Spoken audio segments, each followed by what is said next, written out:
তুমি কি জানো, কষ্ট সবসময় শাস্তি নয়, অনেক সময় কষ্ট আল্লাহর ভালোবাসার সবচেয়ে বড় প্রমাণ।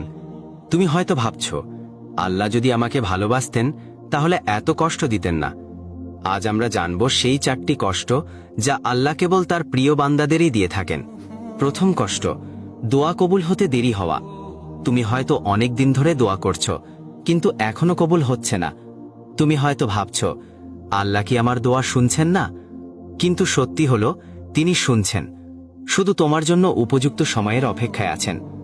আল্লাহ চান তুমি ধৈর্য ধরো, আরো বেশি করে তাকে অনুভব করো।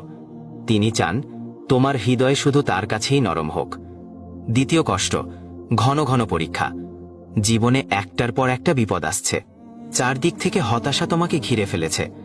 এটাই আল্লাহর ভালোবাসার প্রমাণ। ঠিক যেমন আগুনে গলে সোনা খাঁটি হয়, তেমনি কষ্টে একজন মুমিন পবিত্র হয়। আল্লাহ যখন কাউকে ভালোবাসেন, তিনি তাকে বারবার পরীক্ষা করেন, যাতে সে আরো পরিশুদ্ধ হয়। তৃতীয় কষ্ট, প্রিয় জিনিস কেড়ে নেওয়া।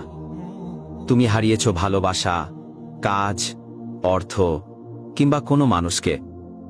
হয়তো ভাবছ, কেন? আল্লাহ জানেন, হয়তো সেই জিনিসটা তোমার জন্য ক্ষতিকর হয়ে যাচ্ছিল, তাই তিনি তোমার পথ পরিষ্কার করেছেন, যেন তুমি আরো ভালো কিছু পেতে পারো। তিনি যা কেড়ে নেন, তার চেয়েও অনেক উত্তম কিছু দিতে চান। চতুর্থ কষ্ট, তোমার চারপাশে অনেক মানুষ থাকা সত্ত্বেও তুমি নিজেকে একা অনুভব করো। এই একাকিত্ব তোমাকে বোঝানোর জন্য যে তুমি সবার কাছে ছিলে, কিন্তু আমার কাছে আসোনি।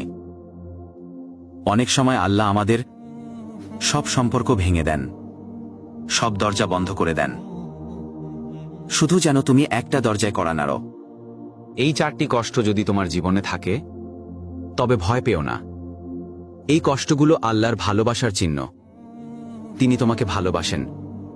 তুমি যদি ধৈর্য ধরো, তাহলে এই কষ্টগুলোই তোমার জীবনের সবচেয়ে বড় নিয়ামত হয়ে দাঁড়াবে।